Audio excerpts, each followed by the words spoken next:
Buenas tardes, mi nombre es Lautaro Sánchez. El tema que se presentará a continuación es la determinación del límite líquido mediante el método de penetrómetro de cono. Esta temática es el desarrollo del trabajo de interpretación geotécnica, correspondiente a la Cátedra de Geotecnia de la carrera de Ingeniería Civil de la Universidad Tecnológica Nacional. Como introducción recordaremos los límites de Atterberg. El método describe la consistencia de los suelos de grano fino, con contenido de agua variables. A muy bajo contenido de agua, el suelo se comporta más como un sólido frágil. Por el contrario, cuando el contenido de agua es muy alto, el suelo se comporta como un líquido.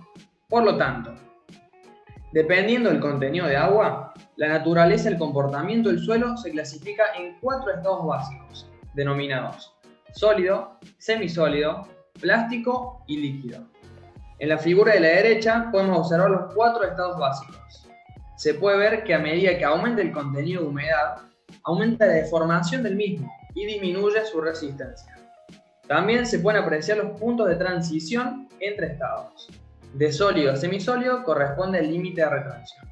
De semisólido a plástico, el límite plástico, y de plástico a líquido, el límite líquido. De esta manera, Atterberg define el límite líquido como el contenido de humedad en el punto de transición de estado plástico a líquido. Casagrande definió el límite líquido mediante el siguiente ensayo.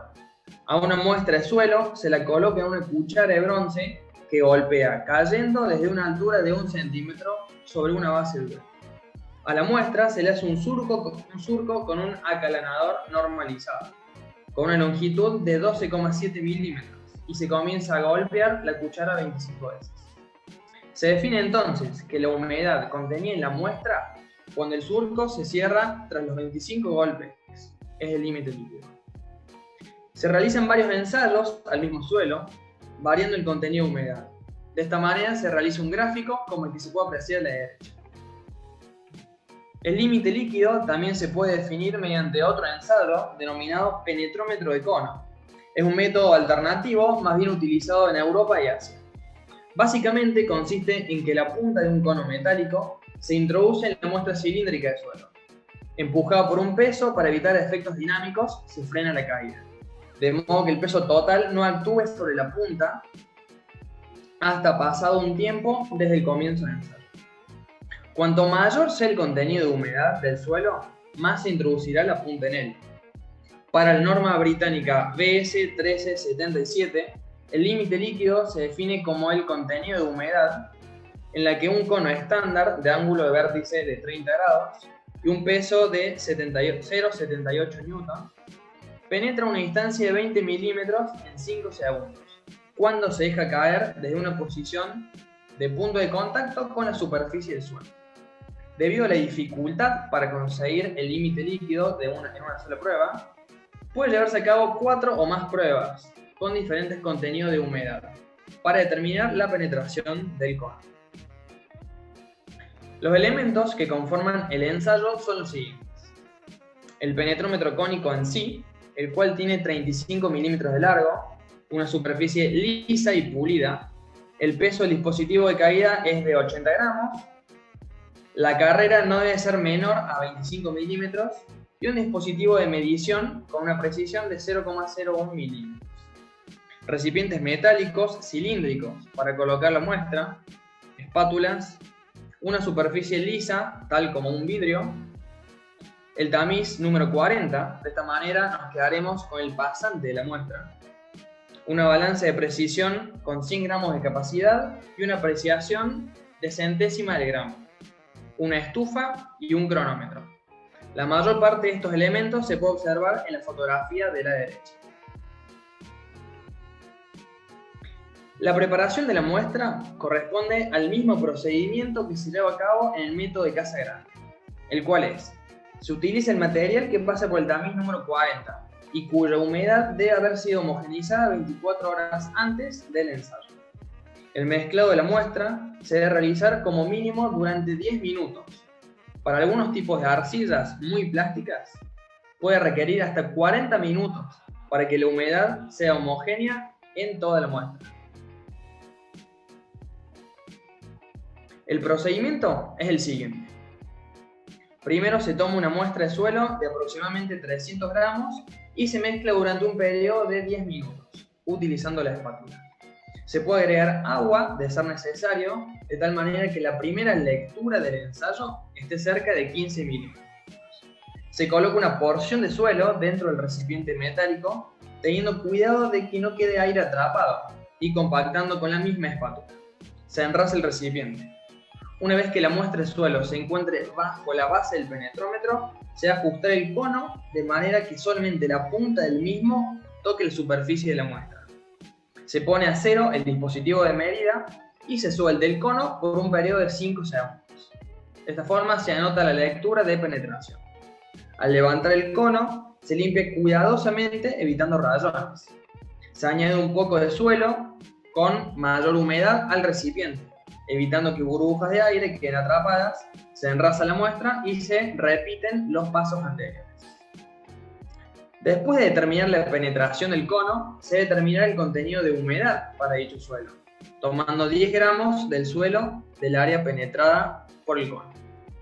Este proceso se debe repetir por lo menos 3 veces más, usando la misma muestra de suelo, pero variando su contenido de humedad.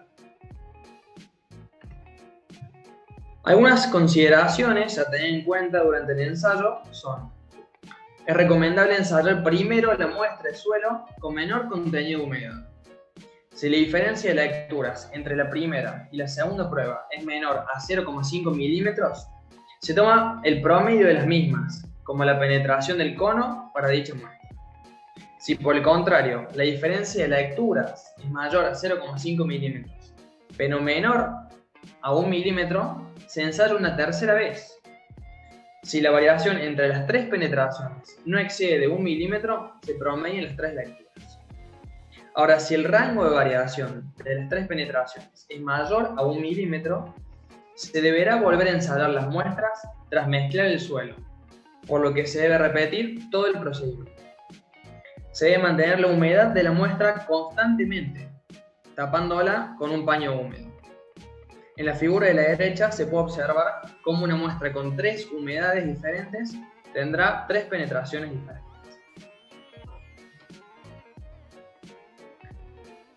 Para la obtención del límite líquido, se hace un gráfico en el que se representan a escala lineal las penetraciones mínimas frente a la humedad en porcentaje y se dibujan los 4 puntos obtenidos. Se traza la línea con mayor aproximación a los puntos dibujados y se toma dicha línea el punto correspondiente a la penetración de 20 milímetros. La humedad correspondiente a dicho valor de penetración es el límite líquido. Para ello se debe determinar también el contenido de humedad de cada ensayo, por medio de la siguiente fórmula: P1 menos P2 sobre P2 menos P sub T por 100, donde P sub T es el peso del recipiente, P1 es el peso del recipiente más el suelo húmedo y P2 es el peso del recipiente con el suelo seco. Los resultados obtenidos se registran en tablas, como la siguiente, donde se registran para cada prueba con diferente contenido de humedad la penetración del cono, el número y el peso del recipiente, el peso 1 y el peso 2 anteriormente descritos, y el contenido de humedad de cada muestra.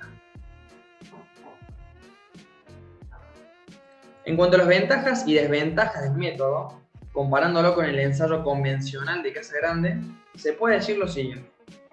Como ventajas, se puede destacar: los resultados obtenidos por diferentes laboratoristas tienen una variabilidad bastante inferior en comparación con el método de la cuchara de casa grande. Al tener el operador poca influencia en el ensayo, las comparativas interlaboratorio son más efectivas. Es un método estático, sin los efectos dinámicos del método de casa grande. Es válido para cualquier tipo de suelo al no incorporar pendientes fijas. Y detecta suelos no plásticos. Como desventaja, se puede decir que es un método más laborioso que el método de la cuchara de casa grande. Y es un método más caro, debido a que los elementos que lo conforman en el ensayo tienen un mayor costo.